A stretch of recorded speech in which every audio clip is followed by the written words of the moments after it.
Perfecto. Bien, buenas tardes a todos. Nos encontramos hoy en la reunión número 8 del Rotary Club de Once, en la presidencia de nuestro amigo Leandro Barone. En este mes de septiembre que hoy comienza, el Rotary lo dedica al mes de la alfabetización y la enseñanza básica. Y creo que esta reunión que vamos a tener hoy nosotros va a tener que ver bastante con alfabetización, porque es una forma de hacer... Mira lo que dice aquí para grabarlo, mi amor. Algo nuevo. Lo que voy a pedir antes de... Pero ayúdame, ¿qué más te da? Joder, es que esto es online, mamá. Dice la opción para grabar. Coño, lee. ¿Por qué no muteas vos, María Julia? El propietario de la cuenta también puede ver esta grabación si se almacena en la nube. Cualquier participante con el permiso concedido puede grabar. Silenciamos a todos. Sí. Bien, ya están todos silenciados, menos yo, creo. Así que cuando...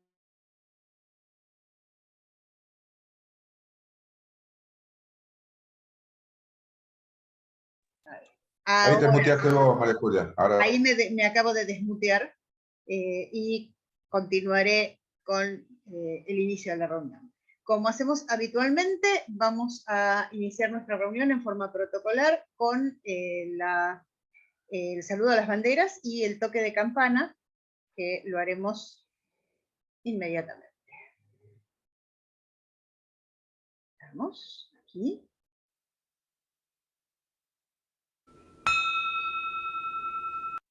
Bueno.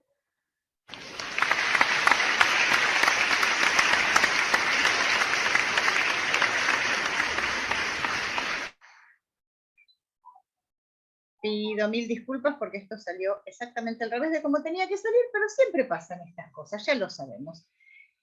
Para dar inicio a la charla, le vamos a pedir a nuestro amigo Boris que presente al disertante del día, mientras yo voy dando entrada a las personas que ingresen a la sala.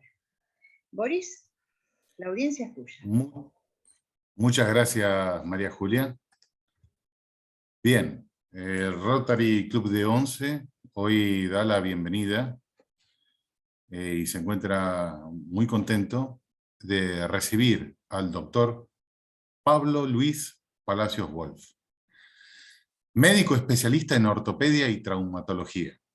40 años en el Hospital de Niños Ricardo Gutiérrez, miembro de la Sociedad Argentina de Patología del Pie y la Pierna, docente de la maestría en valoración médica del daño corporal. Tiene una maestría en periodismo en el área de la salud. Además, cuenta con formación en acupuntura, homeopatía, digitopuntura, biodescodificación, simbología, técnicas corporales alternativas, entre ellas Averasturri, Berterat, Alexander Lowen, Guarda Alexander, Tai Chi, entre otras, como religiones comparadas y también metafísica. La propuesta de la charla del día de hoy es la formulación académica que le ha dado un sustrato científico. Sus búsquedas personales lo han moldeado en su criterio como para encontrar el camino, el que le lleva a tratar de entender cómo el cuerpo humano es una pancarta que, habida cuenta que uno puede aprender el idioma en que están inscritos los mensajes, pueden ser leídos. Así contamos con otro abordaje a la comprensión del ser humano con mayúsculas. Y el propósito es despertar la conciencia de que la medicina occidental no apunta a la búsqueda de que el cuerpo cure, sino que esté en equilibrio naturalmente, que cure o esté en equilibrio naturalmente, sino que a quitar síntomas, generalmente evitando que el paciente sea parte protagonista del proceso curativo. Por eso es muy importante comprender por qué y para qué uno enferma y se constituye en el reaseguro de no enfermar de nuevo. Aquí el doctor, yo tengo el placer de conocerlo desde hace más de una década, somos grandes amigos y honestamente me siento muy orgulloso de que hoy en día pueda estar presente en el Rotary Club de Once, junto con toda la gente que nos acompaña, tanto de las autoridades como los invitados, y la palabra es toda vuestra, doctor Pablo Luis Palacios Wolf. Gracias, querido Boris. Yo no sé si somos grandes amigos. Él es grandote y yo soy pequeño, así que en ese sentido somos grandes amigos. El placer de estar frente a esta audiencia, yo lo refiero a algo que me pasó hace muchísimos años. En algún momento, por placer, estudié canto lírico. Y si hay una cosa que aprendí en aquel momento es que por más que uno cante bien, si no tiene audiencia, ¿para qué sirve? Entonces, un cantante necesita tener audiencia. Y en este orden de cosas, lo que quiero volcar, como vengo haciéndolo hace un tiempo, es mi experiencia en este ámbito. Pero antes de adentrarme en el asunto, quiero recalcar que esto es mérito de Boris. Y es mérito de Boris porque él me trajo, iba a decir de los pelos, pero es obvio que no. Esto es importante tenerlo en claro porque más allá de lo que yo pueda manifestar, lo van a ver durante el desarrollo del tema. Lo que pretendo es que cada uno de ustedes tenga la opción de ver las cosas de otra manera. Cada uno de nosotros tenga la posibilidad de ser un libre pensador, pensar libremente, no someternos y sumirnos a el hecho riguroso de lo que establecen las normas de ciertas profesiones, como por ejemplo la medicina.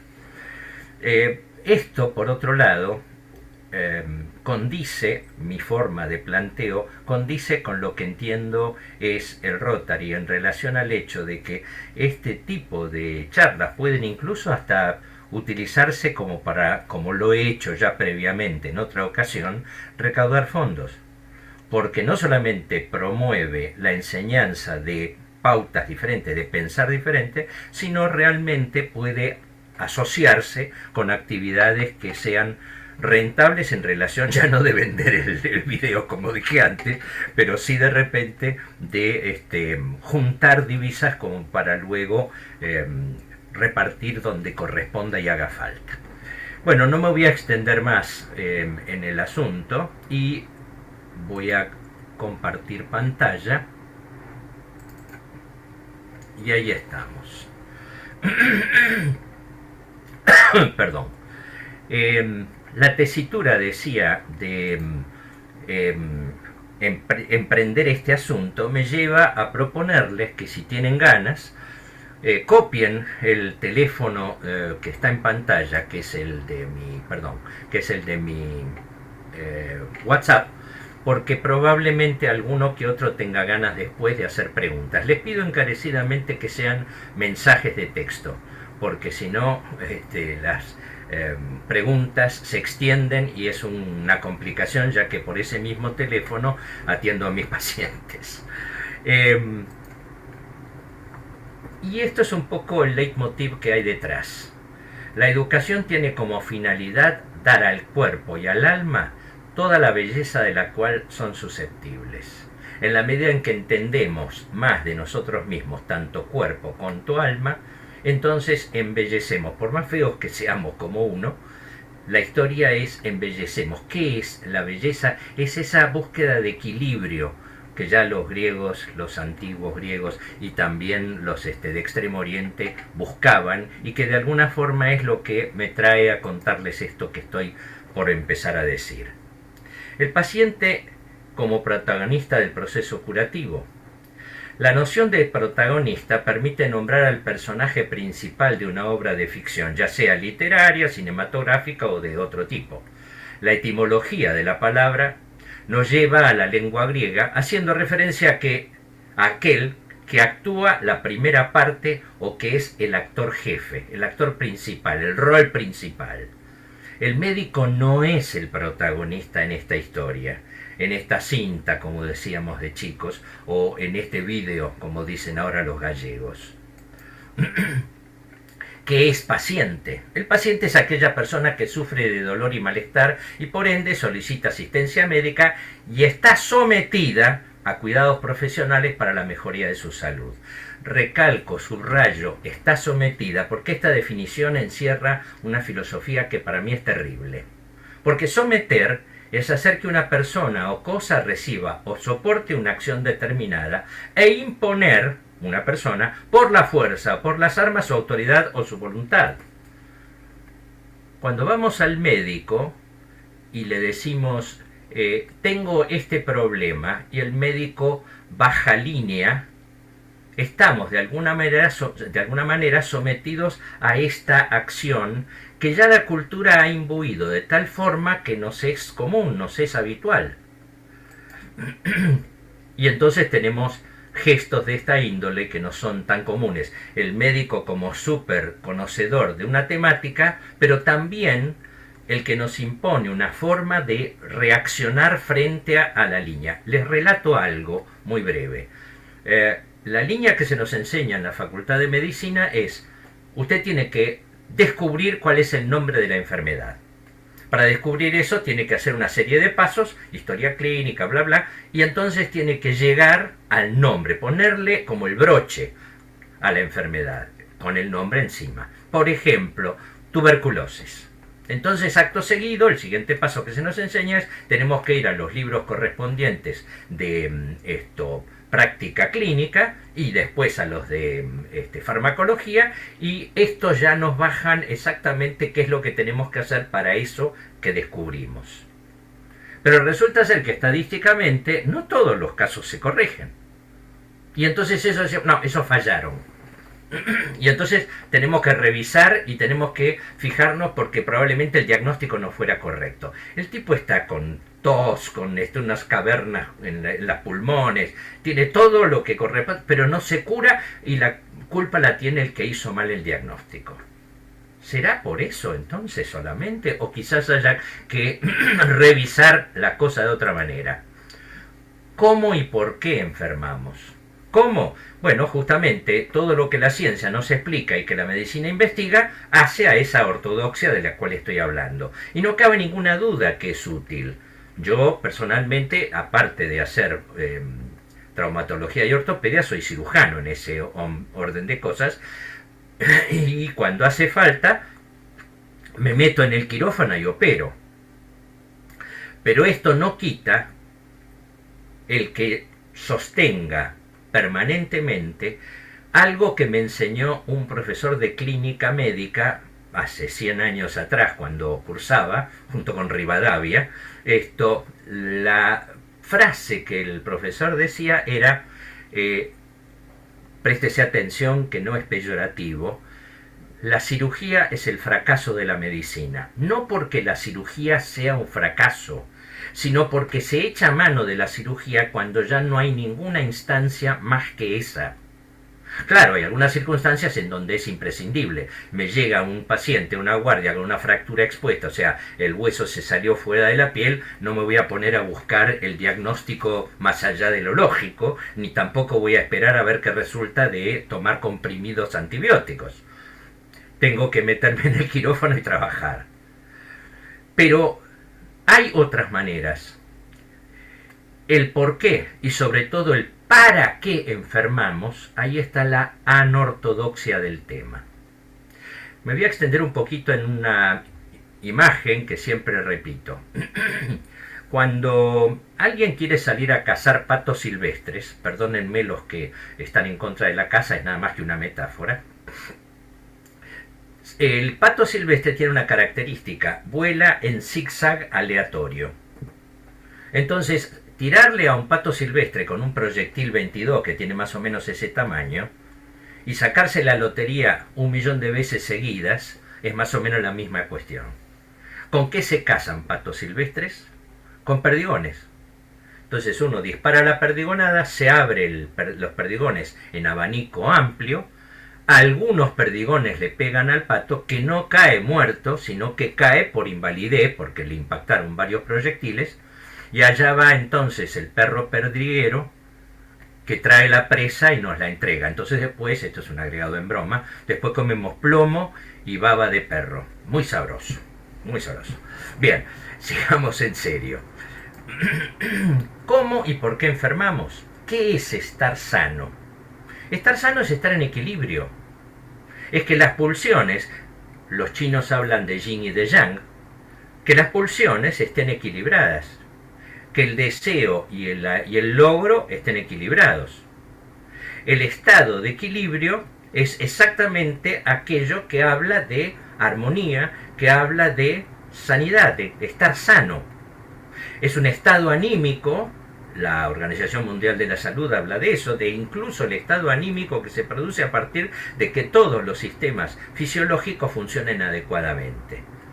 Entonces, uno se siente bien, más allá de si es por oxitocina como hormona o por lo que fuera. ¿Qué es estar enfermo? Es estar en desequilibrio.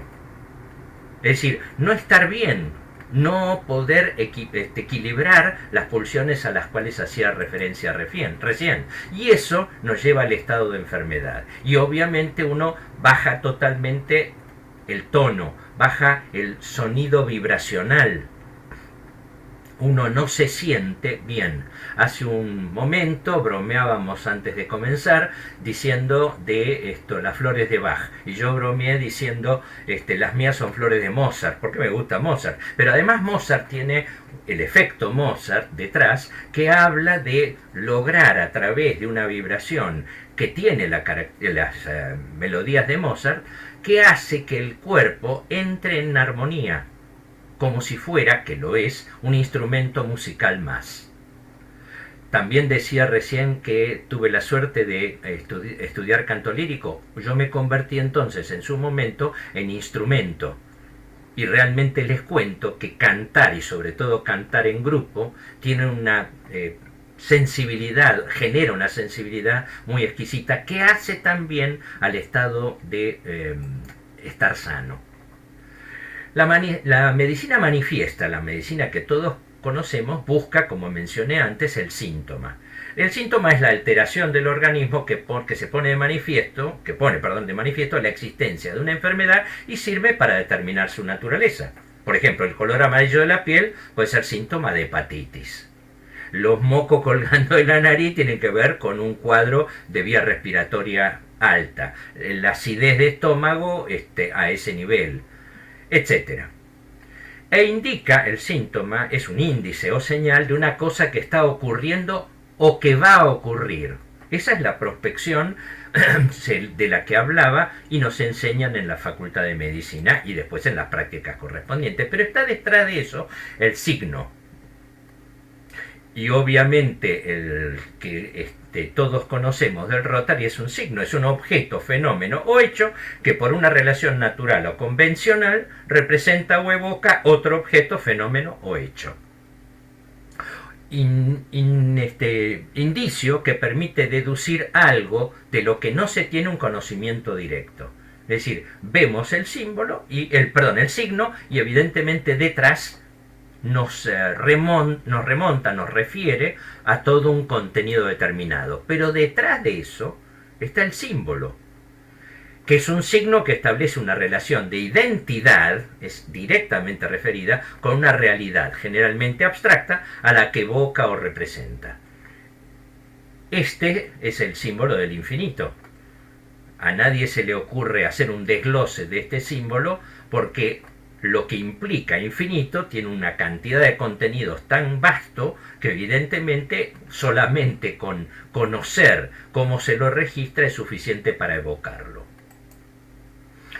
En medicina oculta, pero medicina oculta no por ser por propender a la magia o a la magia negra, etcétera, sino que la medicina que no vemos, como aquella frase famosa que decía la verdad que no miramos, nos permite ir aprendiendo a interpretar el lenguaje del cuerpo. Obviamente voy a compartir con ustedes mi experiencia al respecto, como para que al terminar puedan tener por lo menos una aproximación a esta cuestión. ¿Hay simbología en el cuerpo? Si hay símbolo, la noción de simbología se utiliza para nombrar al sistema de los símbolos que identifican a los diferentes elementos de algún ámbito. En este orden de cosas estaríamos hablando de un símbolo que a través de su interpretación, de su lectura, nos permita conocer el lenguaje que el cuerpo utiliza para decirnos cosas que no podemos o no queremos o no sabemos decir con la palabra. Hay una frase que hoy por hoy está bastante usada y dice: el cuerpo cuenta lo que la boca calla. Pero hay que entenderlo. Esto sucede en todas las religiones.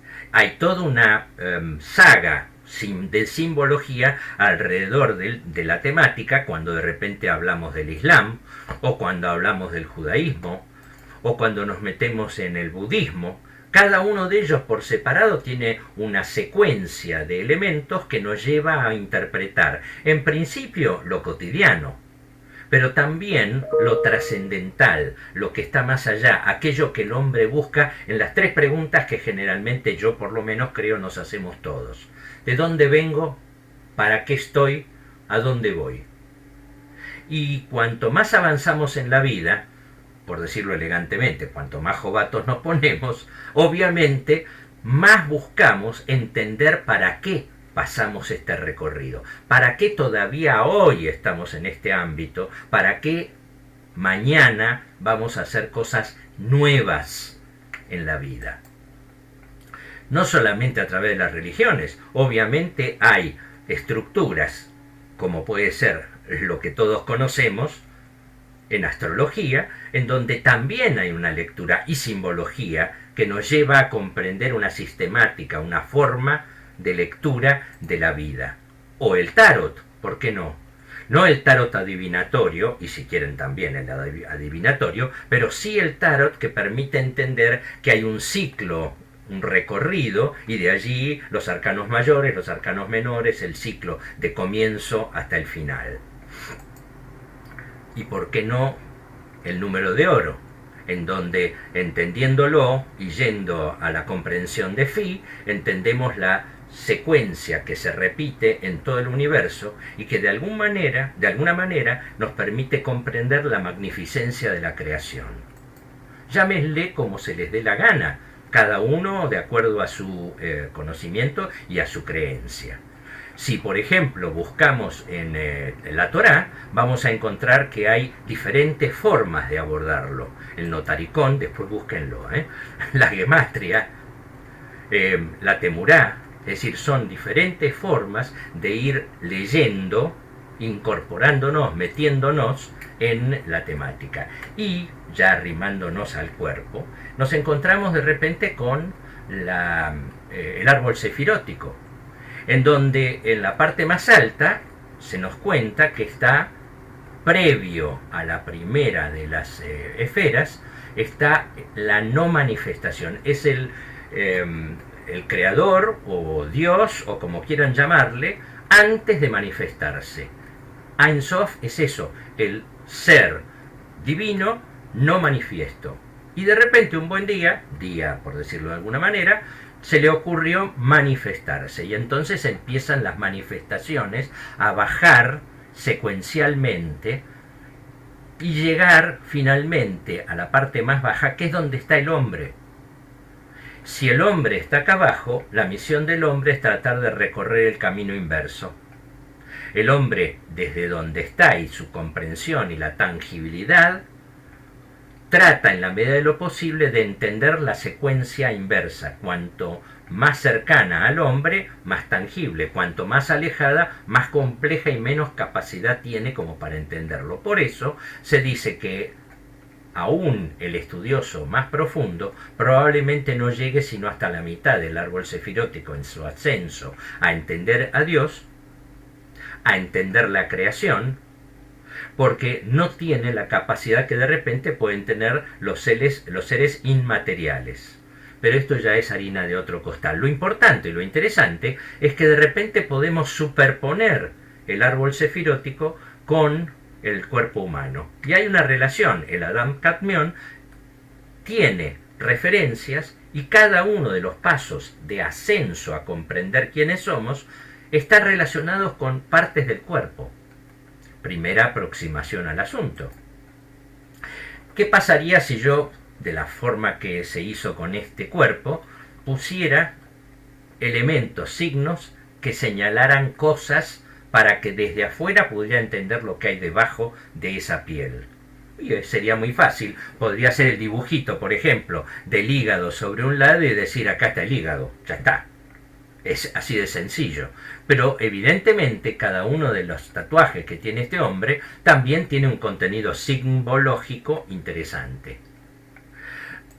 En esta ficción lo que señalo es ¿qué pasa si de repente yo vengo por Avenida Pueyrredón caminando rumbo a 11, desde Santa Fe rumbo a 11, y me encuentro con este grupo de gente que tiene esta pancarta, este pasacalle que obviamente yo por lo menos no entiendo qué dice? Estoy en eso y de repente desde un costado se acerca una persona. Perdónenme, se me trabó. ¿Qué pasa? Venía tan fácil. Espérenme un cachito que no logro. No sé qué pasa. Ah, ahí. Se me acerca esta persona y me dice, ¿quieres saber qué dicen? Claro, asombrado le digo, bueno, sí, dígame. Entonces, este hombre traduce. Y en la traducción me encuentro con que efectivamente me dice qué es lo que aparece como deseo de ese grupo de gente. El cuerpo humano es un trompe-l'œil. Es algo que vemos pero que en realidad no es tan así como lo estamos viendo. Tiene un montón de cosas que nos puede decir a partir de empezar a conocer cómo leerlas.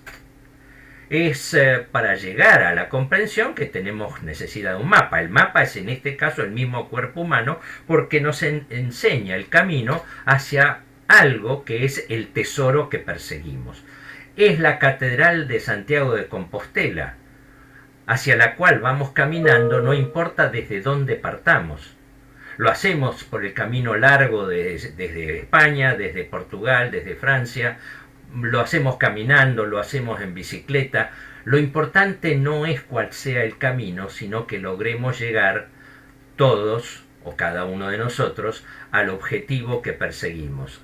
Hacer la adoración, tener la sensación de magnificencia de Santiago de Compostela. Algunas pistas. Fíjense cómo el decir cotidiano nos arrima a esta cuestión. Por ejemplo, hacer hincapié. Estamos hablando de una parte del cuerpo. Hacer la vista gorda. Hacer oídos sordos. Hacer algo a brazo partido. A lo hecho, pecho. Agachar el lomo, vivir de rodillas, poner el hombro. Es decir, todas frases que están hablando de partes del cuerpo y simbología que encierra este movimiento que de alguna manera se sugiere. ¿Qué nos dice el cuerpo si miramos con otros anteojos? ¿Cómo el cuerpo, a través de sus diferentes áreas, a partir de los síntomas y gestos que presenta, puede comunicar información que puede ser decodificada? De eso se trata. Dice un viejo aforismo sapiencial egipcio, como es arriba, es abajo, como es adentro, es afuera. Este principio se manifiesta en los tres grandes planos, el físico, el mental y el espiritual. Entonces no se trata de que solamente tengamos que tratar un hígado, o tratar un riñón, o tratar una fractura. Se trata de ver cómo ese síntoma, ese área comprometida está comprometiendo la totalidad del cuerpo, cómo anímicamente, espiritualmente, condiciona esa afección, esa afectación a la totalidad de mi vida. Entonces los invito a seguirme en este razonamiento.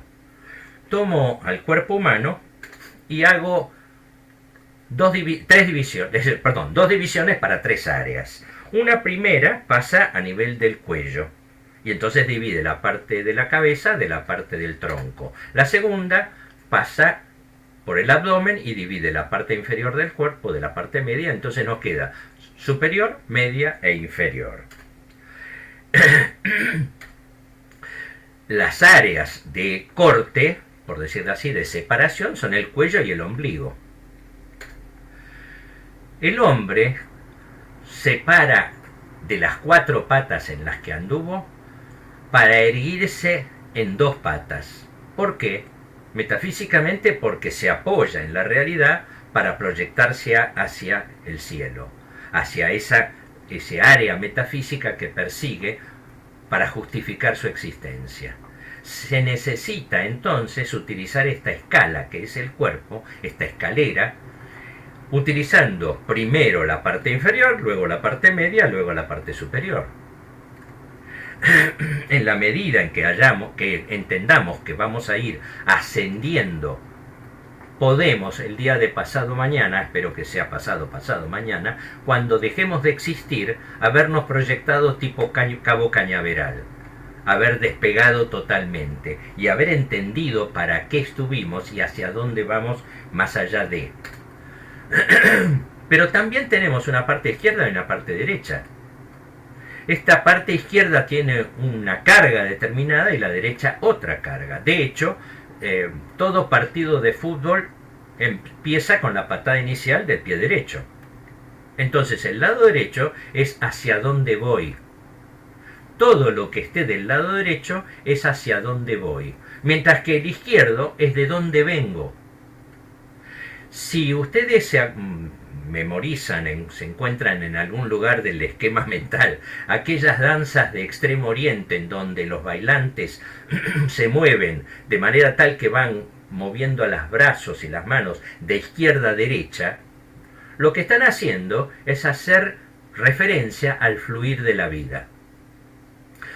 Vienen de antes y van al después, pero pasan por el hoy. En este esquema, lo que yo estoy mostrando es lo que estoy haciendo hoy, el esquema central, pero que está en medio de dónde vengo y hacia dónde voy. El antes y el después están en función absolutamente del hoy y ahora. En el lado izquierdo, entonces, está lo que Jung llamó el inconsciente colectivo. Tiene que ver con todo aquello que se supone que está conocido por mí, pero que además me dejó pautas claras de cómo tengo que actuar. Y lo digo con el movimiento del dedo adrede, de esta manera, porque es aquello de, nene, vos tenés que hacer esto. Ahí está eso. El lado opuesto es hacia dónde voy. Entonces es el ámbito novel. Cuando yo empiezo el partido de fútbol, no sé lo que va a pasar. Pateo para adelante y bueno, y Dios dirá qué pasa, y mis piernas dirán qué pasa de acá en adelante. En el eje central, la parte inferior del cuerpo contiene no solamente las piernas, sino que también lo digestivo. Ese rulito en M de alguna manera sugiere la parte digestiva del cuerpo, y la X lo genital. Es decir, es el área donde está el yo cuerpo, en donde está lo más primario del ser humano. En ese área, entonces, insisto, está lo que corresponde antes del ombligo a ese contenido. Es el yo cuerpo. Todo aquello que se manifieste sintomatológicamente en ese área puede ser leído con este trasfondo. En el segundo área está Aimá, el aire, lo que respiro, el ánimo, lo cordial, porque está lo cordial, o sea, el corazón, y los pulmones. Es el área de los afectos. Y el tercer nivel se corresponde con lo que diría Santa Teresa de Jesús, la loca de la casa. La conciencia, es el yo conciencia. ¿Cómo puede una persona ser exclusivamente pensamiento? si no tiene un cimiento sobre el cual se base. El yo cuerpo, un cuerpo equilibrado, los afectos en equilibrio para luego proyectarse hacia la conciencia y de ahí proyectarse todavía más arriba, desde la tierra como sede hasta el cielo, en un recorrido que va a ascender permanente y consistentemente, llegando a la parte más alta que uno pueda, porque evidentemente no vamos a llegar de la misma manera aquellos que estamos sentados, digamos, en cotidianeidad, a aquellos que están en un permanente desarrollo de lo que es cultura metafísica o religiones de alto vuelo. Allí arriba, dicen el yoga, radica el loto de los 1000 pétalos. Es como si la energía de la Tierra pasara a lo largo de toda la columna y se abriera hacia el universo. Pero resulta ser que eléctricamente, electrofisiológicamente, nos constituimos en una pila que, tomando energía de la Tierra, llega hasta arriba del todo, rodea todo nuestro cuerpo y vuelve a recargarse desde la Tierra. Es decir, alrededor nuestro, lo que podría llamarse aura, no se malentienda que no estoy hablando del aura y el después, estoy hablando nada más que del aura como este elemento metafísico. Lo que hay alrededor nuestro es lo que se puede registrar incluso con aparatos de alta sensibilidad. Esa energía, de alguna manera, los que pueden leer el aura, no es mi caso, dicen que cuando hay equilibrio y armonía tiene colores parejos, tiene colores violetas, mientras que si está en colores grises y opacos, seguramente el ser que los emana está totalmente desequilibrado. Entonces, la secuencia, vuelvo a insistir, nos permite entender que estamos creciendo en la medida en que vamos recorriendo este camino. Esto no es nuevo. Esto ya en la Edad Media hay registros de aquello que fue hecho, que fue estudiado. Y en recientes datos, Ohashi tiene este libro que es Cómo leer el cuerpo, que habla de cosas equivalentes a estas. Pero si vamos al yoga, vemos que los diferentes chakras coinciden con lo que estuve describiendo. Y cada uno de los chakras tiene una carga determinada que debe de ser abierta. Cada uno de los puntos en donde estamos radicando los chakras tienen que ser abiertos, permeados, para que la energía suba y pueda llegar hasta la corona, hasta la parte más alta, al loto de los 1000 pétalos. Es trabajo de cada uno, aunque uno no practique yoga, el intentar mantener la columna en un eje de equilibrio tal que sea fácil el recorrido. Aquella persona que tiende paulatinamente a ir desvencijándose, obviamente está manifestando de alguna manera que su carga energética, la carga vital, está alterada. Y vamos entrando entonces en qué se puede ver. Por ejemplo, este mapa nos muestra la espalda y nos dice que de repente hay... Perdón, me fui para atrás. Disculpen. Ahí. Nos dice de que hay áreas que pueden ser referidas estricta y específicamente a síntomas y cargas anímicas que subyacen. Por ejemplo, la parte más alta, inmediata después del cuello, esa zona que dice uno me duele acá, habla de responsabilidades asumidas en exceso. En exceso. Fíjense qué interesante. Ustedes conocen seguramente la imagen de Atlas. El Atlas, campeón griego, semidios, al que Hércules lo ayudó a sostener el mundo. ¿Por qué? Porque Atlas se ocupaba de eso, de sostener el mundo. ¿Y cómo era este sostén del mundo? Atlas tenía al mundo sobre su espalda. El mundo es una pelota. Una pelota que para apoyarse no es plana, ni tiene la forma de los hombros. Entonces tenía que apoyarla de manera tal que no se cayera.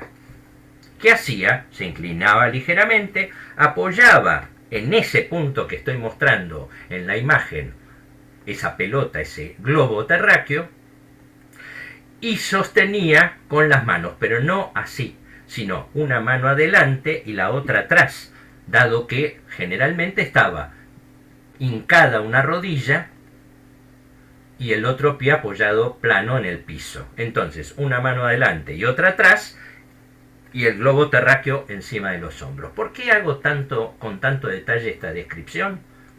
Porque en realidad en ese punto yo cargo mi mundo. Y si cargo mi mundo en desequilibrio, lo cargo para un costado, para el otro o para adelante en exceso, esto me daña. El hecho de tener en ese área dolor habla de que estoy excediéndome en lo que yo cargo de lo que es mi mundo, mi entorno. Cuando bajamos un poco, las responsabilidades asumidas por culpa se dan entre las paletas, entre los omóplatos. Más abajo, a nivel de lo que llamamos la base de los pulmones, responsabilidades asumidas por enojo, rabia o ira. Un poco más allá, responsabilidades asumidas por miedo.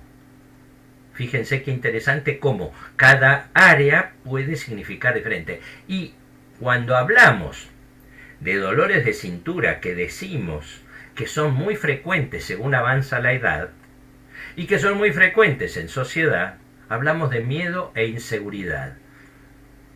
Fíjense si no coincide con lo que sucede en la sociedad hoy. Mucha gente está con dolores de cintura, para suerte de algunos ortopedistas que los tienen que tratar. Pero de todas maneras, ¿qué pasaría si de repente empezamos a revisar qué es lo que me genera miedo? ¿Por qué genera inseguridad la situación de vida que trasciendo? Y todavía más abajo, juegos de supervivencia, es decir, cómo de repente este tipo de cosas inciden sobre mi habitualidad. Y así sucesivamente. Pero, ¿y si vamos a las rodillas? El término rodilla trae inmediatamente la relación de arrodillarse. Es decir, la función primaria de una rodilla es arrodillarse. Si yo me arrodillo, estoy buscando reverenciar algo o manifestar respeto por algo. Pero a veces el arrodillarme conlleva a sometimiento.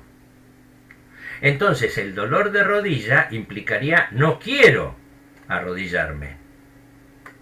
En algún lugar un dolor de rodilla hace que yo diga con el síntoma lo que no me animo a decir con la palabra. No tengo ganas de reverenciar la situación que vivo, o no tengo ganas de soportar a mi jefe o a mi pareja, entonces vivo permanentemente con dolor de rodilla. Pero también habla de falta de flexibilidad, estamos en esa temática, o un gran orgullo y testarudez. Me cuesta doblegarme, me cuesta doblar la rodilla. Los omóplatos hablan de no poder salir de la casa y vivir solo. No creo poder. ¿Cómo se vence esto? Tratando. Es una cuestión permanentemente de decidir. De alguna manera, las paletas son las alas que me están impidiendo volar con mis propias alas. Es decir, las paletas no pueden moverse. Entonces no puedo abrirme. Cuando vemos, por ejemplo, esta imagen de un sarcófago en la cual aparece todo un dibujo en la frente, estamos hablando de un punto que ustedes tendrán presente. En la India está marcado por el entrecejo como punto de chakra también. Entonces, evidentemente, estos ñatos ya tenían en claro cuál era la relación y referencia. Somos nosotros los tan modernosos científicos o cientificistas que no nos damos cuenta de este tipo de cosas. Es exactamente lo mismo que pasaba con el cerebro mágico. Los más jovencitos seguramente esto no lo recordarán. Era un juego en el cual había dos terminales y una lamparita en el medio. El terminal de la derecha tenía los agujeritos con las preguntas que tenían el papel impreso. Y del otro lado estaban las potenciales respuestas. Uno tenía que tocar con la derecha para la pregunta y después ver si le pegaba en la respuesta. Si le pegaba en la respuesta se encendía la lucecita. Simplemente preguntas y respuestas. Han pasado un par de años y hoy eso lo hacemos vía la computadora y rápidamente tenemos la respuesta que queramos. En última instancia, el cuerpo hace exactamente lo mismo. Todo lo que en el cuerpo es abajo repercute arriba. Todo lo que en la planta del pie está inscrito, de alguna manera y como si fueran sutiles hilos que van hacia arriba, va a referirse a sintomatología del resto del cuerpo. Entonces podemos hacer incluso una lectura de la planta del pie y ver qué es lo que está pasando más allá. ¿Qué simboliza la piel? La piel es lo que cubre todo el cuerpo. Pero simbólicamente es equivalente a la Gran Muralla China, levantada con el fin de que los chinos fueran protegidos de los mongoles que los atacaban. Obviamente no podían pasar, salvo que abrieran las puertas muy circunstancialmente para poder pasar. Pero, ¿en qué la analogía? En que del lado interno, debajo de la piel, estoy yo. Y del lado externo están ellos, los otros, lo otro. Entonces, la piel dañada permite que ellos me invadan, que lo mío se exhiba. ¿Qué simboliza el pie? Comprensión, humildad, arraigo. Es el área de contacto con el amor de la madre. Acuérdense, antes dijimos que los pies apoyan sobre la tierra. Tierra es la Pachamama. La misión es darle sentido a la realidad. Si yo me planto bien, puedo moverme en función de esa seguridad de apoyo. Pero también está la posibilidad de poner un pie sobre la cabeza del vencido. El pie entonces asegura la situación frente al otro. Obviamente es conflictiva, pero bueno, también para eso puede llegar a servir. Hay gesto de humildad al lavar los pies del otro. Entonces, el pie de alguna manera tiene una serie de cargas que pueden ser entendidas acorde a la situación que vivamos. Y los dedos son sujeción, agarre a la tierra. La misión es garantizar la estabilidad, anticiparse al futuro al frenar frente a alguien. Generan la sensación, percepción, y sirven de antena para lo que me rodea. Estoy parado y me inclino para adelante, la carga vuelca sobre los pies y me da la pauta de si voy para allá, si vengo para acá, si voy a un costado o al otro. Y la misión es palpar el mundo, acariciar, percibir, sentir, es ubicarme. ¿Qué pasa si tengo un dedo en garra? No tengo posibilidad de hacer el efecto que busco. Hay un desorden en el elemento de percepción. Es como el ruido con una radio que tiene mala sintonización. Y los dedos, cada uno de ellos, tienen una carga simbólica. Fíjense qué interesante que los dedos gordos, el derecho, contiene la carga de alegría y el izquierdo de pena. El segundo dedo, derecho, habla de los deseos. Estoy leyendo como si fuera un mapa marcando ciudades. No hablo de qué pasa en cada ciudad todavía. El segundo dedo izquierdo habla de emociones. El tercero, derecho, de agresión. El izquierdo, de creatividad. El cuarto, derecho, de apego. El cuarto, izquierdo, de amor. Y el quinto, derecho, de miedo. Y el izquierdo, de confianza. Teniendo esta pauta, este mapa, ¿qué pasa cuando de repente tengo esta situación? Fíjense, el primer dedo, que corresponde a la pena, está por debajo del segundo, que corresponde a las emociones. ¿No sería factible leer que las emociones subsumen a la pena? Que la pena está referida a que se monta sobre nosotros la emoción.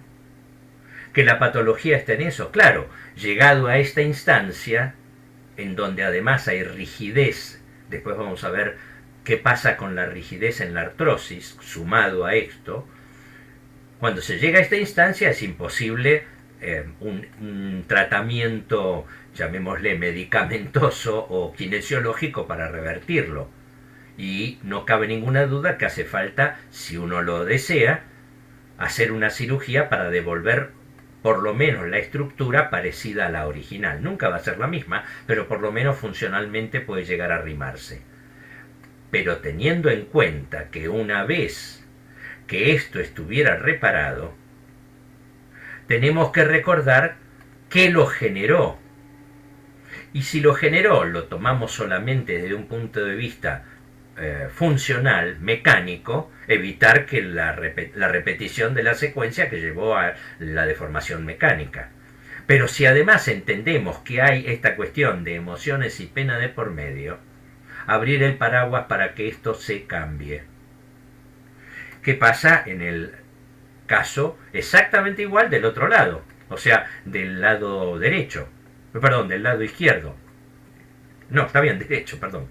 Lo que estoy viendo es que el dedo gordo, en este caso, que habla de alegría, está sometido, está por debajo, está condicionado por los deseos.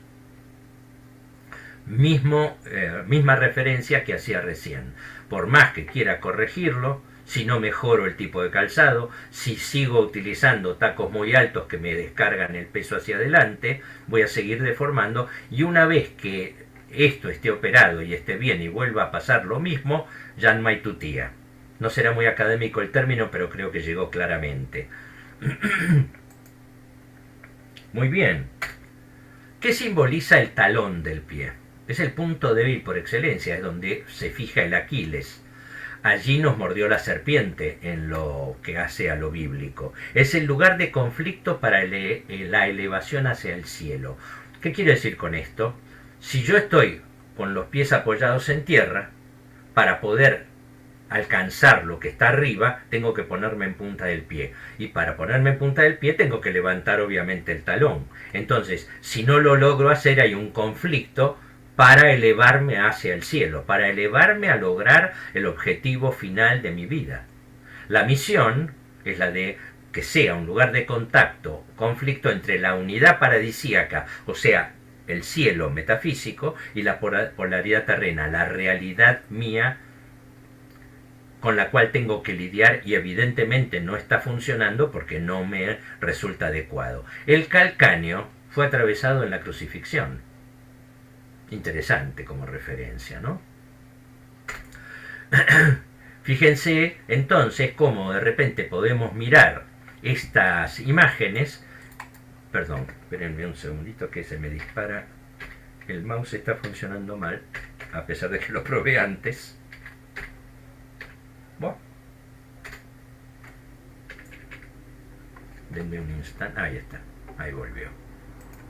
A ver si logro poner esto acá. Fíjense cómo también el arco del pie tiene su motivación. Primero y fundamental, es único en la creación. No hay otros, hay otros cerebros en la creación, pero no hay otro arco del pie. Ningún otro animal tiene arco en el pie. Y el arco, que cumple función de amortiguación, no es una cuestión estructural fija. Tiene la misma función que tiene el carro de campo. ¿Ustedes vieron alguna vez un carro de campo cuando tiene los flejes superpuestos y amortigua? Entonces el arco se estira, se abre, ¿no es cierto? A ver, ahí está. Se abre y vuelve a cerrar. Esa es la función del amortiguador del carro de campo. Bueno, el pie es exactamente lo mismo. Y la misión es la de posibilitar la bipedestación y la marcha erguida. No voy a entrar en el detalle de cómo se mueve el pie en su totalidad, pero sepan que el tener arco permite una marcha normal y repercute en la totalidad del cuerpo. Una persona, todo el mundo lo sabe, que tiene pie plano severo, le cuesta caminar y le duelen los pies y termina con dolor hasta de la base del cabello. Es por lo que nos elevamos hacia el cielo. Vuelvo a lo metafísico. La respuesta de movimiento nos la permite el arco. Y las uñas del pie, que son garras, la misión sería de agarrarse firmemente, encontrar sujeción. Me afirmo porque tengo uñas. Y cuando tengo onicomicosis, como es este caso, hongos en las uñas y se me disuelven las uñas totalmente, y estoy hablando de no poder ser agresivamente afirmador de mí mismo. ¿Qué simboliza el alus valgus? Alus valgus es técnicamente juanete. Es la pérdida de la capacidad de caminar en línea recta. Se desvía el sentido de la vida. Y que me señala que debo ampliar el espacio para volver a contactarme con la realidad. La persona que tiene juanete tiende a llevar los pies para afuera y camina como chuequeando para adentro. Entonces hay una alteración total del contacto con la realidad. Eso es un juanete que técnicamente en España se llama de la hostia. ¿Qué simboliza la artrosis? Me detengo un segundo en esto y creo que es interesante que lo conozcan. Toda articulación puede ser sometida a movimiento normal, digamos así, o a un movimiento sobreexigido. El automóvil nuevo trae un manual que dice cuánta carga puede soportar el vehículo, implicando esto qué cantidad de pasajeros se aconseja que lleve de máximo. Pero si uno es lo suficientemente tosco como para llevar en exceso pasajeros, los amortiguadores, el semieje, el chasis, la carrocería terminan embromándose. El cuerpo humano es automóvil, se mueve solo. Consecuentemente puede padecer exactamente la misma secuencia, con la diferencia que la articulación en el primer momento se inflama como si fuera por un golpe. Y entonces la inflamación es lo que se llama inflamación aguda. La hinchazón, lo que conocemos todos, que si uno hace reposo se resuelve. Pero si la inflamación, porque uno sigue sin darle bolilla, y sigue adelante, y no se detiene, y no le da tiempo a la recuperación, y pasa 40 días, la inflamación es tal que no permite la buena llegada de circulación. Entonces se colapsan los vasos más chiquititos. ¿Qué pasa? Lo mismo que pasaría si en mi departamento me quedara sin agua. Entonces, ¿qué hago? Toco el timbre del vecino y le digo, ¿me tirás una manguera para que me llegue agua, por lo menos para utilizar para lavar los trastes y para cocinar? Bañarse, no sé, pero es otra historia. La historia entonces es, me tira la manguera y puedo utilizarlo. Aquí que una vez que resolví esto, puedo seguir adelante, pero si sigo adelante, va a terminar siendo la situación totalmente conflictiva. Entonces la ideal es devolver la funcionalidad a la cañería que no funciona. Bueno, eso es lo que deberíamos hacer, pero cuando no lo hacemos, llega a través de esas cañerías más gruesas que el cuerpo desarrolla para cubrir el área inflamada de larga data, llegan sustancias que antes no llegaban. ¿Cuáles? Calcio. Y el calcio se va depositando alrededor de la articulación. Supongamos que mi puño fuera un hueso, y entonces la articulación está todo alrededor. La inflamación se produce todo alrededor, el depósito de calcio se produce como una corona alrededor de esto. Ahora yo tomo esa corona que se suscitó, hago un corte y la miro de perfil con una radiografía y me encuentro que la corona tiene en los dos extremos, los dos bordes, sendos triangulitos. Son los picos del oro. Los picos del oro son artrosis en evolución ya avanzada. Entonces, el que aparezcan imágenes de artrosis de pico del oro en una articulación habla de un proceso ya avanzado. Pero ¿qué me señala? ¿Qué me dice la artrosis? Que debo reconocer que ya no puedo saltar sobre la realidad sin dolor.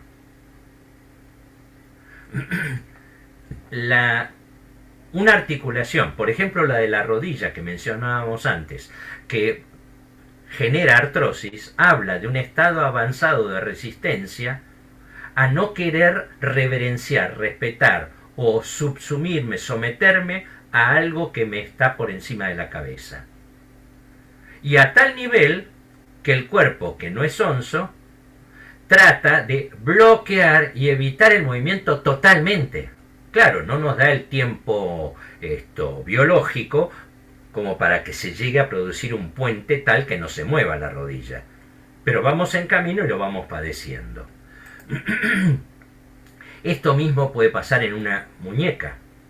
¿Y la muñeca qué es? Cuando decimos, fulanito tiene una muñeca bárbara para tal cosa, y de repente vemos que la muñeca está fracturada, perdió la muñeca, perdió la capacidad de hacer determinadas cosas.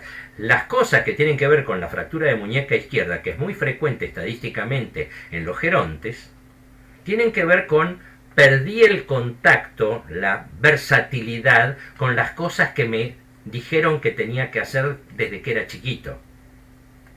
Y la fractura de la muñeca derecha sería no puedo hacer a futuro. Los hombros, y cuando yo pongo el hombro estoy ayudando, pero si me duele no lo pongo. ¿De dónde viene esto de no querer poner el hombro izquierdo? De pautas y normas que me inhiben o que yo trato de inhibir porque me molesta poner el hombro a tal situación. Y así sucesivamente. Y el cuello, ese cuello que decíamos que une, ¿se acuerdan la división que veíamos? La cabeza, lo intelectual, la loca de la casa, con lo anímico. Todos los dolores de cuello tienen que ver con un conflicto que hay entre lo que pienso y lo que siento. La región lumbar ya hablamos también. La articulación de la cadera es interesante porque está constatado totalmente que la cadera está referida a la juventud. Entonces, cuando uno desarrolla artrosis de cadera, lo que está haciendo de alguna manera es como decir, no quiero pensar siquiera que estoy abandonando la juventud. De la mano ni hablemos, porque la habilidad de hacer cosas está radicada en ella. Si yo tengo una alteración funcional de la mano, no puedo hacer. No puedo hacer en la realidad. ¿Pero qué implica? Que no quiero hacer. Que estoy bloqueándome para no mostrar abiertamente que me resisto a determinadas cosas. ¿Podemos leer órganos? Claro. Por ejemplo, el riñón es, todo el mundo lo sabe, y nuevamente académicamente, es el órgano del pis. Y como tal, uno se hace pis de miedo. Quiere decir que es el órgano del temor, del miedo.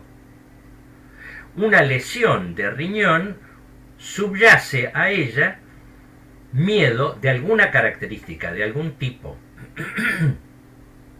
Esa alteración, por más que sea infecciosa, traumática o sistémica, con una enfermedad general que involucre el riñón, habla de miedo.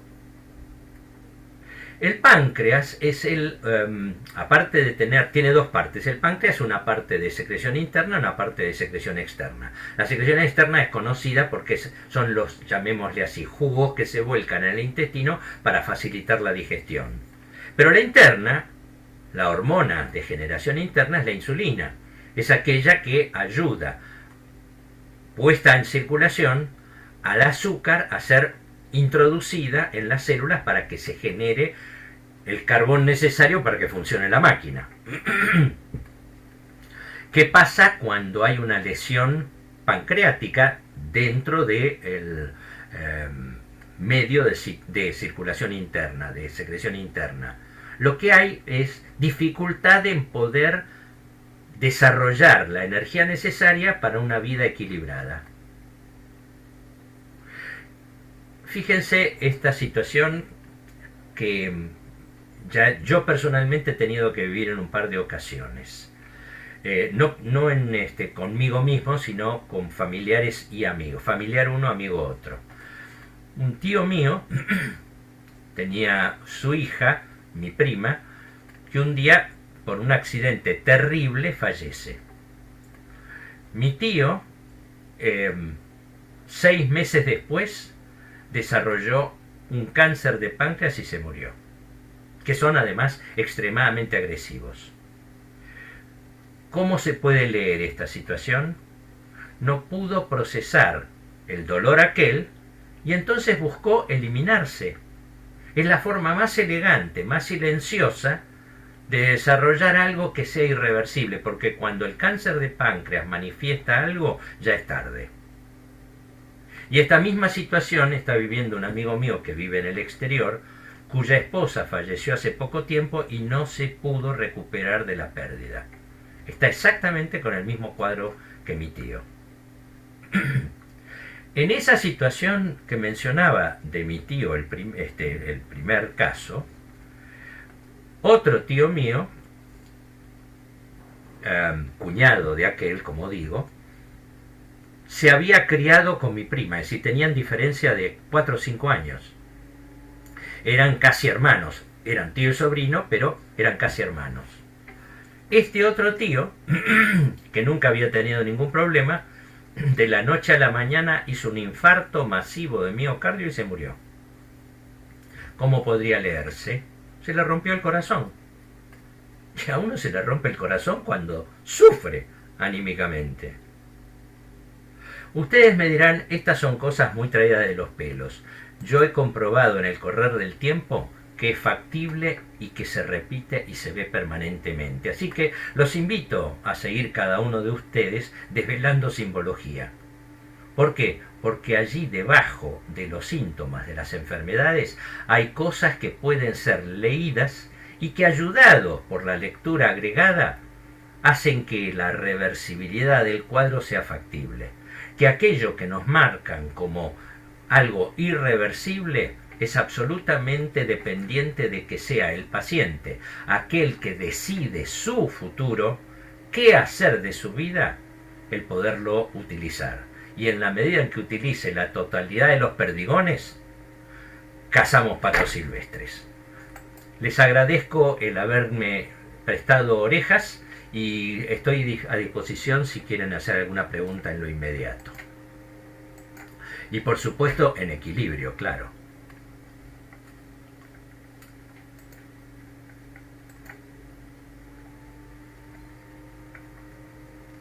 Creo que nos ha dejado sin palabras. Queda abierta la conversación para hacerle preguntas al doctor. Ya uno, no se manden todos juntos, por favor.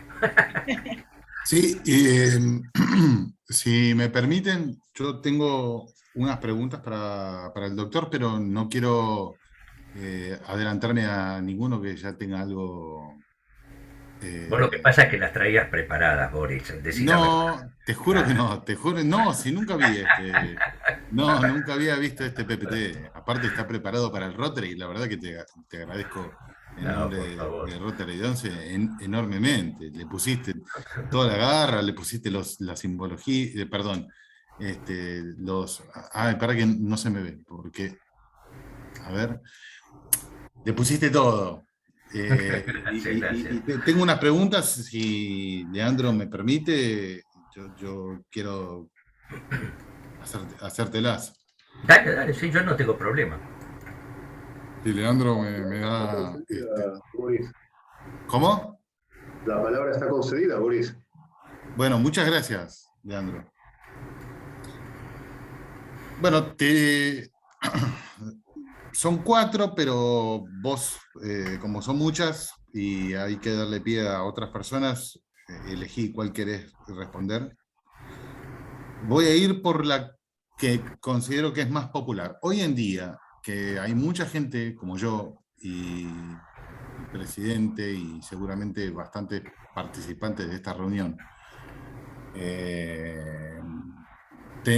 tenemos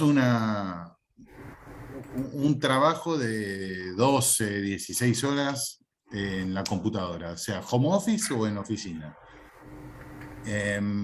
Realmente el tema de las cervicales es un problemón, ni hablar del tema de la vista y de las posiciones de los pies, en la cual, bueno, es tu mayor expertise, tengo entendido.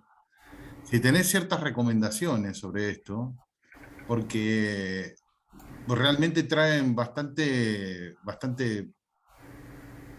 problemas de salud. Por ejemplo, yo tengo rectificadas las cervicales y es porque estoy completamente todo el día, sí, sobre todo que soy alto, que mido 1,92. Tengo que poner libros abajo de la laptop como para subirla y demás. Si nos podías dar algún consejo al respecto. Después... Espera, vamos por partes. Sí. Como dijo Jack el Destripador, vamos por partes. A ver, para no salirme totalmente de la temática central, es decir, sí, hay un montón de cosas que se pueden hacer y que refiero nuevamente a la perdigonada. Porque el tratamiento tradicional es, vas al médico, te dice tome esto, te da la receta y resulta que mágicamente, casi como si fuera Harry Potter, te tiene que curar. Y en rigor de verdad no es una sola cosa, sino que es un conjunto. Uno no genera un budín si no tiene harina, huevo, leche, agua, etcétera, levadura, y después si todo eso lo junta, lo mezcla, lo mete al horno, lo deja determinada cantidad de tiempo, etcétera, etcétera, quiere decir que no es una cuestión de tocar con la varita mágica, ojalá tuviera una, y resolverlo. Entonces, lo voy a poner muy genéricamente. Si cualquiera de ustedes tuviera que esquiar, ¿se pondría patines para hielo? No. Si alguno de ustedes tuviera que jugar al fútbol en cancha de césped, ¿se pondría, ¿cómo se llama esto? ¿Patas de rana? No. Es decir, hay calzados apropiados para cada función. Lo que sucede es que nadie toma en cuenta que el calzado para utilizar en lo cotidiano, que generalmente en las grandes ciudades tiene que ver con pisos lisos y duros, es un calzado antifisiológico. El calzado que utilizamos hoy por hoy más es el calzado, acá pasamos el chivo de paso, tipo Adidas, y lo digo con todas las letras porque es lo que todo el mundo tiene como idea. ¿Por qué? Porque el marketing nos horadó el cerebro. Entonces, todo el mundo dice, no, pero yo me pongo el calzado ese, de la marca que sea, Adidas, Reebok, Lecoq, Nike, Márticos, Canadiense, Timberland, Mango, Liñadores, Kicker, el que sea, y estoy chocho a la vida porque el pie está bárbaro. Sí, pero es más o menos como decirte que al automóvil lo dejaste para que lo lavaran en la estación de servicio, está ahí arriba en el cricket, lavándole el chasis abajo, te acercás y te dice, ¿sabe que tiene una rueda pinchada? ¿Cuál? Vos la mirás, están todas bien. Ah, no, espere, aprieta el botón, baja el auto y cuando baja te das cuenta que hay una cubierta que estaba desinflada. Es decir, el calzado está pensado para una función definida. Cuando el calzado no es el apropiado, repercute, si no en el pie que está chocho de la vida porque está comodísimo, va a repercutir en el resto del cuerpo. Entonces, les voy a contar una anécdota real. Antes de la pandemia, muchos de mis pacientes con problemas de mal apoyo de los pies llevaban indicación de calzado con corrección que se realizan, les aclaro, sobre todo para las señoras, que hoy por hoy estéticamente es agradable, no estamos hablando de zapatos mal dichos ortopédicos, cuando en realidad deberíamos decir que son zapatos de ortopedias, en donde el calzado es horripilante, y entonces ¿quién se lo quiere poner? Entonces hay quien hace calzado que estéticamente sea agradable, borcegos, sandalias, zapatos de vestir, etcétera, pero que tiene que tener ciertas características para que sean útiles. A nadie se le ocurriría ir a comprar un anteojo, entrecomillado, para ver a un mantero bajado de África en 11. ¿Por qué? Y porque sabemos que el marco es un horror.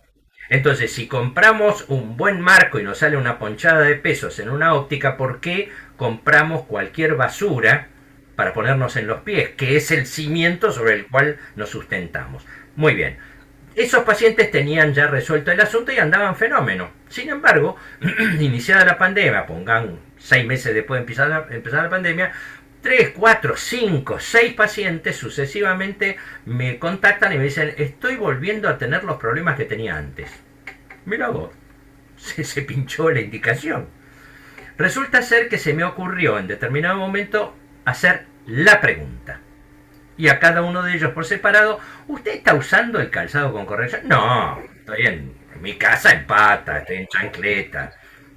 Y cuando sale y cuando salgo me pongo las Adidas y... Bueno, hágame el favor. Póngase dentro de la casa permanentemente el calzado con corrección y llámeme dentro de 2 semanas. Desaparecieron la molestia de vuelta. Entonces pergenié una frase que les paso. En sol sillonca y con calzado con corrección. Claro, porque uno tiene la idea que estando dentro de la casa no pisa. ¿Qué cabeza cabe? Primera parte de la respuesta. Segunda parte, ¿por qué tenemos rectificaciones o alteraciones del eje de columna? Porque no tenemos idea de nivelar. Vos vas con tu consulta, cualquiera de ustedes va con su consulta al distinguido colega y le hace una radiografía, mira la radiografía y dice, usted no tiene nada. Claro, no tiene nada de fractura, no tiene nada de aplastamiento, no tiene...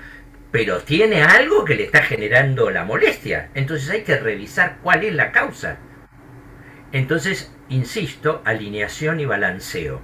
En la medida en que yo pueda nivelar la discrepancia de longitud de miembros que el 98.7% de la población mundial tenemos, no es que ninguno de ustedes tiene una diferencia de longitud de miembros. Tata Dios nos generó como para la naturaleza. En la naturaleza vos terminás y te adaptás. Sos un buggy. Pero en la ciudad el buggy funciona para los caños. Entonces, nivelar la diferencia, mejorar la carga de peso, que será motivo para otra charla en algún otro momento, si me lo permiten, y en la medida en que pises bien, va a repercutir arriba. Segunda parte. Tercera parte. Más de uno de ustedes habrá visto alguna vez, y esto lo digo con muchísimo cariño y respeto, a los rabinos leyendo la Torá. Y lo hacen, ¿sí? ¿Por qué? En alguna ocasión, con una opinión ya formada, tuve ocasión de tener a un rabino en mi consultorio y venía con dolores de espalda. Entonces le dije, vos tenés que hacer eso. Sí, lo hago, sí, bueno, pero agrega esto, aquello, demás allá. Y entonces me dice, ¿por qué esta indicación? Es muy sencillo. Si vos tenés una persona que se traba, por decirlo de alguna manera, tipo milico fibrosísimo, se traba, rígido, duro, clavado a la tierra, después de 2 horas de esa posición, cae redondo, hace plaf y se cae redondo. ¿Por qué? Porque no tiene circulación en los músculos. Porque los músculos tienen que tener contracción y relajación, porque la contracción quita sangre del músculo y la relajación permite la entrada. Entonces hay circulación, sobre todo en los miembros inferiores. Si yo, entonces, rabino, estoy haciendo ese movimiento permanentemente, lo que estoy haciendo es el bombeo de sangre para que no haya tensión sostenida. Por eso el rabino puede estar horas leyendo y estudiando. Probalo frente a la computadora y vos me dirás, bueno, pero ¿y los ojos? Los ojos no van a tener ningún problema, se van a adaptar fenómeno. Y vas a ver cómo cambia totalmente la tensión. No es esto aislado solamente, vuelvo a insistir, que yo vendo perdigones. Ok. Ahí está, por ejemplo, nuestra tesorera María Julia tiene... acaba de pronunciarse que tiene una pregunta. Por eso la otra, más que pregunta, era una cosita rápida y prometo no callarme la boca. Mentís, pero no importa. Sí, ya me conoces. En la guerra de Vietnam, en los últimos cartuchos que quemaron, fue convocar a varios Cherokees, a varios Cheyennes y demás, que eran nativos de Estados Unidos, pueblos originarios, que los tipos te decían mañana llueve y llovía, mañana va a haber esto y pasaba, que el águila vuela y el águila volaba. Tenía una cuestión muy interesante que estaba relacionada aparentemente con su pelo largo, y que lo podemos ver también en la cultura de la India, donde supuestamente los gurús más importantes tienen el pelo largo porque es una extensión, aparentemente, del sistema nervioso central, donde tienen como una especie de antena donde captan un montón de vibraciones, frecuencias y cuestiones tan importantes como esas. ¿Qué pasó? Los llamaron para Vietnam, les afeitaron la cabeza, los largaron y no sabían dónde quedaba el norte, no sabían dónde quedaba el sur, cuestión que ellos dominaban totalmente. ¿Vos creés que eso es cierto? No es que sea cierto o no, es así, es absolutamente así. A ver, yo voy a confesar algo, pero por favor no lo cuenten. De adolescente tuve ocasión de conocer y compartir mucho tiempo enseñanzas de un abogado muy encumbrado, un tipo que trabajaba para el Ministerio de Trabajo, pero que en su vida privada era yogini, era además diácono de la Iglesia Católica, es decir, un personaje con mucha trayectoria detrás. Este hombre a mis 17 años, me enseñó cómo curar ciertas afecciones por imposición de manos. Yo no estudiaba medicina. Es decir, cuando de repente, bueno, con el correr de los años comprobé que esto es absolutamente así y que se puede hablar de energías telúricas, de energías individuales, etc. Si solamente pensamos en que cada célula es un dipolo y que la circulación fisiológica de una célula genera una cierta carga de electricidad mensurable en algunas circunstancias desde hace decenios, como por ejemplo la medición cardíaca, y después que hoy por hoy con sensores de alta sensibilidad, valga la redundancia, podés incluso medir el aura, entonces efectivamente sabés que existe energías que son ciertas y que cuando uno entrena y desarrolla adecuadamente puede recuperar, tenga o no el pelo largo. No sé si queda claro a qué me refiero. Cuando de repente hay gente que cuando recibe a un tercero puede sentir, comillado, si esa persona le va a resultar grata o no, estás hablando de esa percepción. La tradición de esas tribus originarias, los Cherokees, etc., era la de gran inmersión con la naturaleza. No era solamente conozco qué va a pasar mañana porque el cielo está rojo. Era la percepción de todo lo que lo rodeaba. Y en la medida en que uno se va saliendo de lo instrumental de la medicina y se mete más en el contacto con el otro, se reencuentra con estas posibilidades. A mí no me va a crecer el pelo largo, así que no tengo problema, y mucho menos voy a ir a Vietnam, con lo cual el ejercicio de este tipo de cosas me es frecuente. Así que la respuesta en definitiva es absolutamente de acuerdo con que no solamente que exista, que es eso así. Ahora dale paso a alguien que sí pueda preguntar. No, por supuesto. Según el chat, la persona que se había manifestado que quería hablar con vos es María Julia. Dale, María Julia. Básicamente mi pregunta es esta.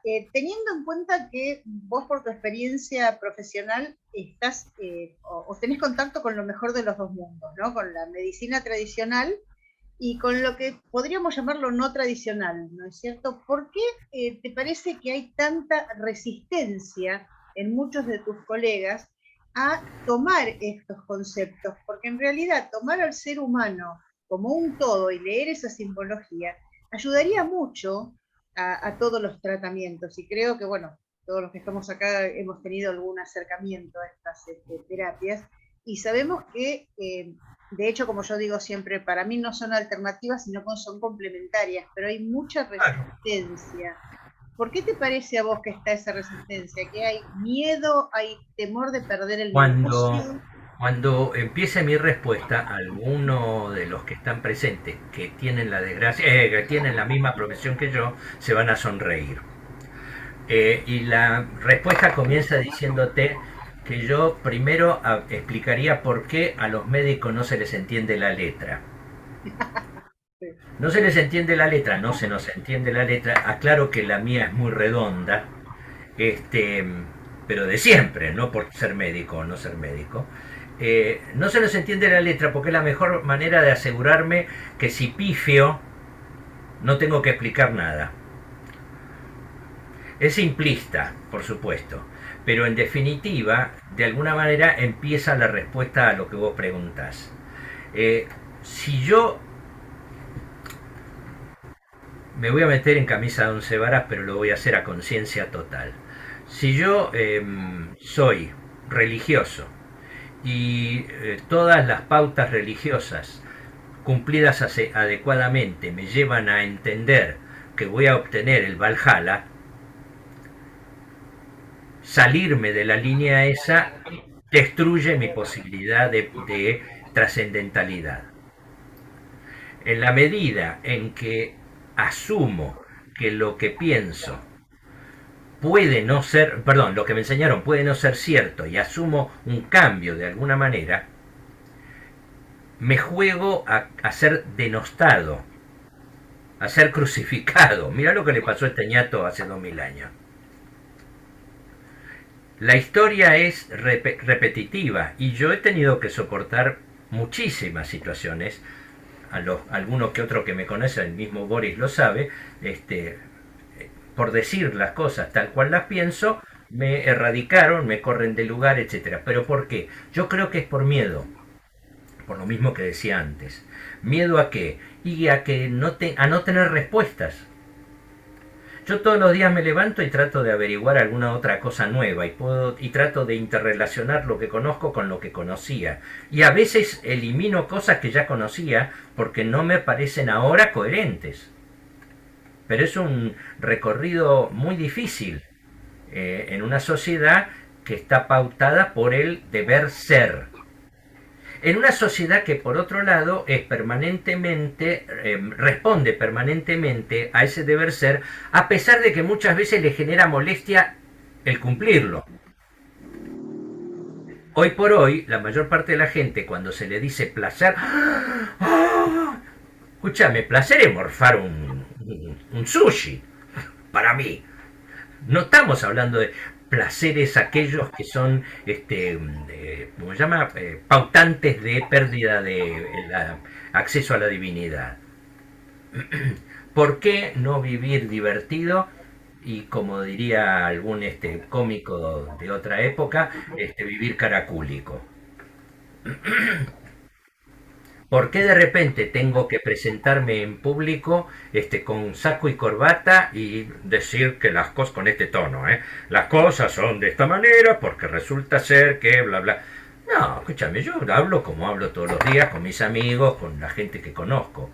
Y de esta manera creo que llego mucho mejor y es más fácil que el paciente, esto que voy a decir es trascendental para mí, que el paciente escuche lo que opino, no la indicación que le doy. Yo no doy indicaciones. No doy indicaciones, yo sugiero. En el hospital de niños, con esto termino, en el hospital de niños aprendí que cuando uno tiene delante un paciente, el paciente es chico, el paciente no es adulto. Por eso lo acompaña el adulto, sean los padres, sean los tíos, sea la abuela o todo el conjunto. Si el grupo es gitano, son 5 por lo menos. Cuando uno habla, si el paciente, ponele, tiene 16 años, ya pesca de qué estamos hablando. Pero en definitiva, no es el paciente el que va a cumplir con la sugerencia, porque el paciente es adolescente. Adolecer quiere decir carecer de algo. ¿De qué se carece? De la capacidad de bancarse. El que si tomo la decisión A y me va mal, perdón por la grosería que voy a decir, no voy a andar puteando porque no tomé la B. Entonces le hablo al adulto que toma la decisión asumiendo que se hace responsable del adolescente. Y exactamente lo mismo pasa con el adulto, porque muchos pacientes son adolescentes a los 52 años. Y me quedo corto, Y me quedo corto. Entonces, ¿cuál es la tesitura? La tesitura es, escuchá, fíjate qué te propongo, decidí qué hacer. En relación a lo que dije antes con respecto a calzado apropiado, ¿y qué voy a hacer? Frase que he escuchado cientos de veces. ¿Y qué voy a hacer con los pares de zapatos que tengo? Y regalalo. O ponételo las veces que quieras. Si me estás viniendo a preguntar cómo mejorar de una situación de mal apoyo plantar y cómo mejorar de un dolor de columna, y yo te estoy dando una propuesta, probá la propuesta y si te va mal, vení, decímelo y yo busco la otra posibilidad. Esa es la función del médico. Te hago una propuesta, la cumplís a pie juntillas y te va mal, yo tengo que revisar y revisar cómo te propongo el siguiente paso. Pero si vos no lo haces... Excelente. Bueno, no sé. No sé. A nosotros creo que a todos nos gustó. No sé si hay alguna pregunta más, y si no, nosotros en nombre del... No hay preguntas, María Julia. Bien, entonces en nombre del Rotary Club de Once, nosotros queremos expresarte nuestro agradecimiento con un humilde diplomita, que no será el de la Universidad de Buenos Aires o de un importante, pero ha salido de nuestro corazón y te lo vamos a hacer llegar, pero con las firmas como corresponde, para que te quede un recuerdo de esta charla que espero y confío que no va a ser la última que vamos a disfrutar. Con mucho gusto, las veces que quieran. Y vuelvo a decir lo que dije al comienzo.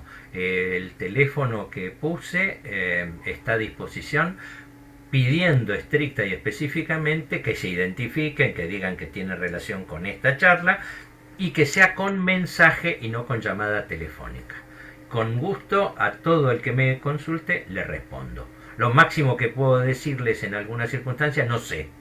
Claro. Y es lo más honesto. Por otra parte. Gracias por las orejas que me prestaron. Para nada, no hay ningún problema. Vamos a dar por finalizada la reunión, vamos a escuchar las palabras de cierre de nuestro presidente, Leandro, y después seguimos con el protocolo y ya los despedimos, o liberamos los micrófonos para que puedan despedirse. Leandro. No nos queda más, Pablo, que agradecerte haber compartido tu experiencia, tus conocimientos y tu sabiduría. Muchísimas gracias de parte de Rotary y del Club 11, a vos y a todos los que nos acompañaron el día de hoy, preocupándonos por algo tan importante y como es la salud, nuestra salud. Muchísimas gracias. Bueno, vamos a hacer nuestro cierre protocolar en este momento, despidiendo a las banderas y con el toque de campana final.